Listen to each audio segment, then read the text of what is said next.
জামাতের নারী ভোটারদের বাড়ি বাড়ি গিয়ে যে ধরনের কাজগুলো করেছে, ভোটার আইডি কার্ড নেওয়া এবং এই যে বিকাশের নাম্বার নেওয়া, টেলিফোন নাম্বার নেওয়া, এটা খুব দুঃখজনক, ভীষণ দুঃখজনক। আমরা হচ্ছে পুরা তালিম করতে যাই সবাই, কিন্তু এখন ধরেন যখন থেকে মানে এটা কি আচরণবিধি লঙ্ঘন? তালিম করাটা আচরণবিধি লঙ্ঘন না। আপা আপনার কাছে সময় পাবো কিনা জানি না, একটা প্রশ্ন করে রাখি। সেটা হচ্ছে আল জাজিরাতে জামায়াতের আমির ডাক্তার শফিকুর রহমান একটা সাক্ষাৎকার দিয়েছেন। তাকে প্রশ্ন করা হয়েছিল আপনাদের সংসদীয় এইবারে এত আসন দিয়ে প্রার্থী দিয়েছেন, কিন্তু একজন নারী প্রার্থী কেন দিলেন না? তখন তিনি বলেছেন প্রার্থী তারা তৈরি করছেন, উই আর প্রিপেয়ারিং, এই কথাটা তিনি বলেছেন। আমার প্রশ্ন হলো কি এখনো কি জামায়াতে কোনো যোগ্য নারী প্রার্থী নেই? এখানে আসলে আপনাকে কয়েকটা সিকোয়েন্স বুঝতে হবে।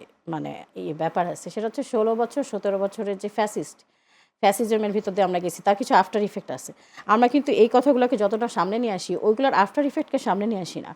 এই 16-17 বছর কোনো একটা সংগঠন না, বিএনপি আর আমরা কি ভেতরে খুব সুন্দর করে কাজ করতে পারছি বা ওপেন কাজ করতে পারছি? পারি নাই কিন্তু। তাহলে দেখেন ওই নেতৃত্বগুলো কিভাবে তৈরি হবে? না, আপনারা যে বলতেছেন যে নেতৃত্ব তৈরি হবে, এই যে দেখেন আজকে আমি টক শোতে আসছি, এর আগে কোনো মিডিয়া আমাদেরকে নিচ্ছে? নাই, তো আমাদের গলার ভয়েস রেজ করারই তো জায়গা ছিল না।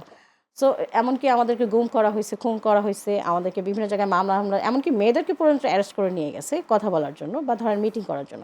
তাহলে নেতৃত্ব তো আসলে একদিনে তৈরি হয় না, এটা তো একটা মানে কন্টিনিউয়াস প্রসেস। এই জন্য জামাতের আমির বলছেন যে উই আর প্রিপেয়ারিং। তার মানে এটা না যে হচ্ছে উনি দিবেন না, এটা হচ্ছে যে আমাদের আগে গ্রুমিং করা হবে, করা হবে, দেন বিভিন্ন জায়গায় আপনারা দেখতে পাবেন অবশ্যই। জি, ধন্যবাদ। নীলুফার চৌধুরী মনি, আপা যদি বলছিলেন আপনারা আসলে নিজেরাই পরিস্থিতি উত্তপ্ত করছেন, যেহেতু আপনারা, তিনি একটা প্রথম থেকে অভিযোগটা করেছেন নিজেরা মারামারি করে প্রায় 2 শতাধিক, উনি বলেন 300 কথা বলছেন, যদিও আমরা জানি 2 শতাধিক আপনারা হতাহত হয়েছেন। সেই রেশ এখন নিজেরা জেনে না করে এখন ভিন্ন দলের সাথে করছেন সহিংস পরিস্থিতি, কি বলবেন?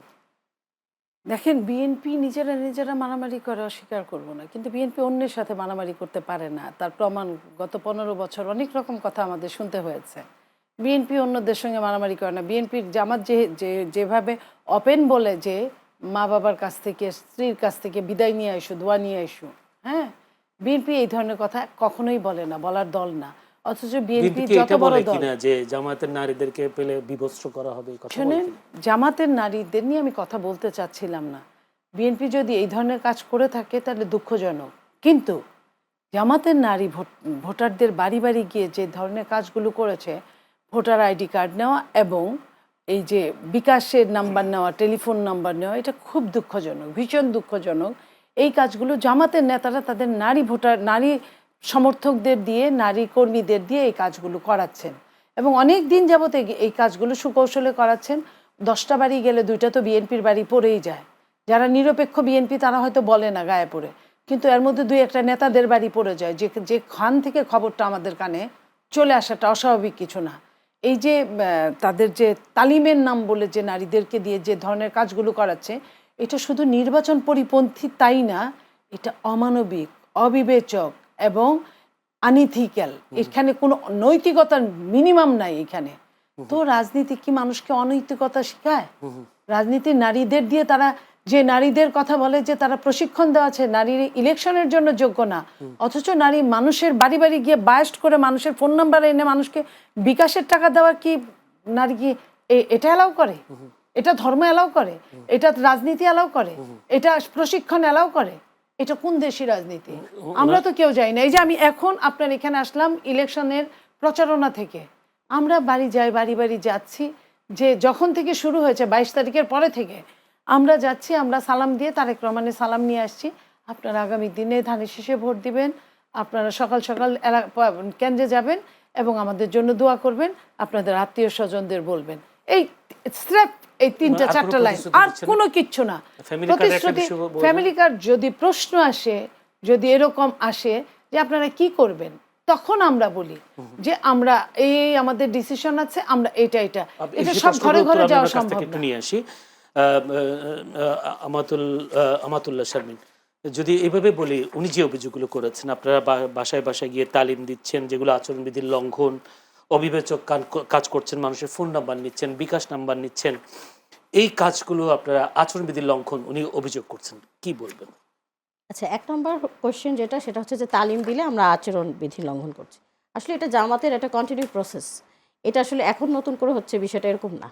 যারা আসলে আমাদের সম্পর্কে খুব ভালো করে স্টাডি করে নাই তারা মানে এই ধরনের কথা বলবে বা গুজব ছড়ানো। তালিমের কাজ কি এখনো চলছে? হ্যাঁ, এখনো চলে, আমাদের সবসময় চলছে। মানে আপনি যদি মানে ইয়ে করেন, জামাত ওপেন হওয়ার পর থেকে আমাদের এরকম তালিম চালু থাকে। আমরা সবাইকে কোরআন হাদিস শিখাই।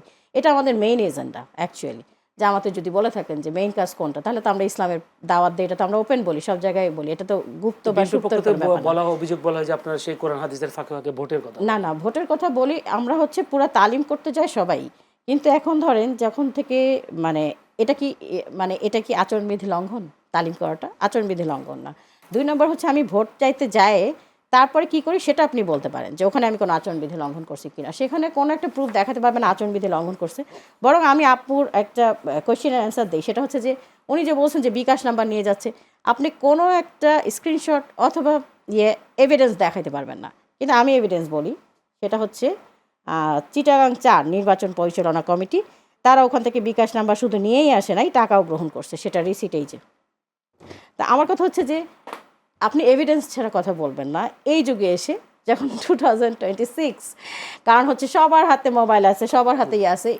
এটা যে সত্য, কতটা সত্য না, আপনি এটা যে তো দিলেন, এটা আপনারা এটা আরেকটা বট আইডির মতো প্রোপাগান্ডা। না, না, প্রোপাগান্ডা হবে কি করে? এখানে এটা পুরো আপনি উল্লেখ করাই আছে। বলেন যে ওইখানে এখন আমার কথা আপনি হচ্ছে যে নাম্বারটা দেন, আপনি- আমি এইখানে এই ফোন টকশো চলাকালীন ফোন করব। আবার হচ্ছে আমি কিন্তু এখন আমি এই যে জিজ্ঞেস আমি এই করব। কাউন্টারটাই দিচ্ছি যে আপনি আমাকে একটা এভিডেন্স দেখান আমি যেখানে তো বললাম যে এত বেশি, না, যে এত এটা বেশি সেটা তো নির্বাচন আপনাকে কমিশনে গিয়ে বিএনপি না, গিয়ে না, বিচার দিয়ে আসছে, না, নির্বাচন না, কমিশন আপনি এত আপনি বেশি বিচার দিয়েছেন, বাচ্চা আপনি এভিডেন্স দেখান। এভিডেন্স, ওই যে আমি কি এভিডেন্স করবো? দেখাতে গেলেই তো বলে আমাদের নারীদের উপর হামলা করেছে। না, না, না, evidence যখনই দেখাতে পুরুষরা গেলে- গিয়ে বলে যে আপনি এটা কি করছেন, আপনি কেন এই কথাটা বললেন, কতগুলো এভিডেন্সের পরে এই ধরনের কথা আসছে যে না, আমাদের আপনি নারীদের এভিডেন্স উপর চাওয়া, হামলা করেছে। নারীদের ছায়া পেটিকোট খুলে যখনই ফেলতে কথা চাওয়া, বলতে দুটো কিন্তু এক গেছে জিনিস না। তখনই তো এই এবং হচ্ছে কথাগুলো। এই ভিডিওগুলো কিন্তু ওপেন আসছে যে মেয়েদের বোরখা ধরে টানাটানি করা হচ্ছে। আমার কথা হচ্ছে যে বিকাশ নাম্বার দিলে নিলে ওখানকার স্থানীয় মানুষজন সবাইকে চিনে, না চেনার কোনো কারণ না। এভিডেন্স দিতে পারারও কোনো মানে রিজন আমি দেখি না। কারণ গ্রামে গঞ্জে কিন্তু বিষয়টা এরকম না যে একজন আরেকজনকে চিনে না। ওখানে এলাকায় সবাইকে চিনে, কে বিএনপি করে, কে জামাত করে, সবাই চিনে। তাহলে আপনি প্রকৃত এভিডেন্স দিয়ে দেন, আপনি কথা বলবেন, সংবাদ Evidence সম্মেলন দিয়েই তো করেন, এই ইয়ে করেন। কথাগুলো হইছে। কিন্তু হচ্ছে আপনি যেখানে সেখানে হামলা করতে পারেন না। আপনি ওই নির্বাচন কমিশন অফিসে আপনি রিপোর্ট করেন, আপনি ওইখানে যে, কিন্তু আপনি যে হামলা করছেন সেটাই তো আচরণবিধি লঙ্ঘন। জি।